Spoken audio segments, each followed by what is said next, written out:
एक दिन एक जवान राजा भगवान बुद्ध को देखने आता है और भगवान बुद्ध से कहता है कि मुझे अपनी शिक्षाएं दें, लेकिन आसान भाषा में, जिससे आपकी शिक्षाओं को समझ सकूं। भगवान बुद्ध ने राजा से पूछा, क्या तुम्हारा कोई बेटा है?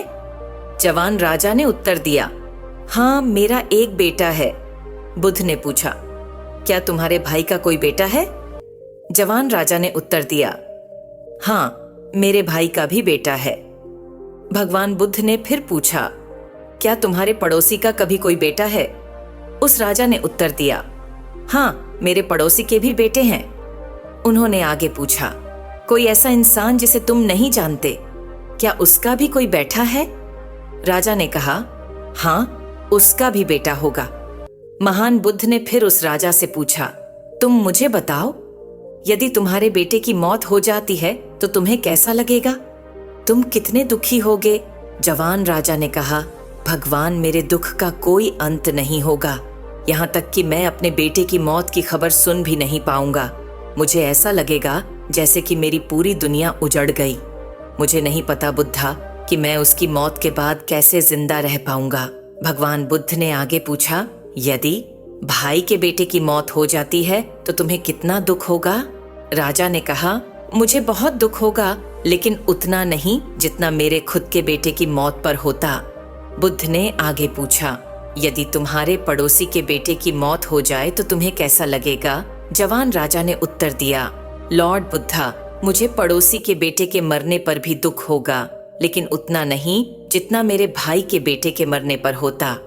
भगवान बुद्ध ने फिर पूछा, अगर उस इंसान के बेटे की मौत हो जाए जिसे तुम जानते ही नहीं थे, तब तुम्हें कितना दुख होगा? उस जवान राजा ने उत्तर दिया, मुझे कोई दुख नहीं होगा, क्योंकि मैं उसे जानता ही नहीं। फिर बुद्ध ने उस जवान राजा से पूछा, अब तुम ही मुझे बताओ कि हमारा दुख किस बात पर निर्भर करता है?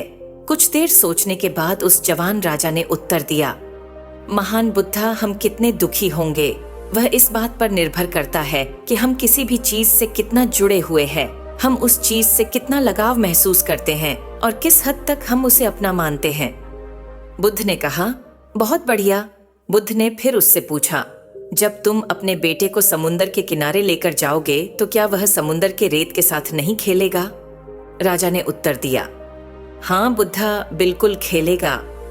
भगवान बुद्ध ने फिर पूछा, जब समुंदर से आने वाली लहरें तुम्हारे बेटे द्वारा बनाए गए रेत के घर को तोड़ देंगे तो क्या तुम्हारा बेटा रोएगा? राजा ने कहा, हाँ, वह बिल्कुल रोएगा। बुद्धा ने फिर पूछा, क्या तुम भी उसके साथ रोओगे? राजा ने कहा, नहीं, मैं नहीं रोऊंगा। बुद्ध ने पूछा, तुम क्यों नहीं रोओगे? राजा ने कहा, बुद्धा, बच्चा रोएगा क्योंकि उसे लगता है कि वह तो घर बहुत सुंदर है और हमेशा वहीं बना रहेगा, इसीलिए वह उसके साथ जुड़ाव महसूस करता है। बच्चे की भावना उस घर के साथ जुड़ जाती है, जबकि मैं जानता हूँ कि वह रेत का घर परमानेंट नहीं है, वह हमेशा नहीं रहने वाला, कुछ समय बाद उसे लहरों से टूटना है। इसीलिए जब वह समुद्री लहरों से टूटता है तो मुझे दुख नहीं होता। महान बुद्धा मुस्कुराए और कहा, अब तुम समझ गए हैं ना? अगर तुम इस ब्रह्मांड की सत्य को जानने का प्रयास नहीं करते हो, तब तुम इस अनंत संसार में खो जाओगे और चलते चले जाओगे। तब तुम में और रेत के घर को टूटता देख रोने वाले उस बच्चे के बीच में कोई फर्क नहीं होगा। अगर हम अपने जीवन में देखें तो महान बुद्धा हमें क्या सिखाना चाह रहे थे? नॉन अटैचमेंट, यानी कि किसी से भी खुद को मत छोड़ो। इस दुनिया में कुछ भी हमेशा के लिए नहीं है। अगर हम खुद को किसी भी जोड़ देते हैं तो हमें दुख होगा। जब वह चीज नष्ट होगी, इंसान हमें छोड़कर चले जाएंगे। यह वह रहस्य था जो बुद्धा जान गए थे।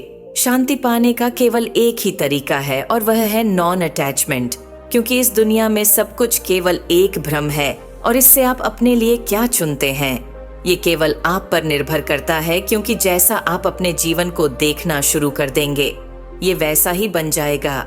यदि आप मोह माया में रहेंगे तो आप सदैव परेशान ही रहेंगे, आप कभी शांत नहीं हो पाएंगे। अब आप क्या चाहते हैं, ये आप पर निर्भर करता है।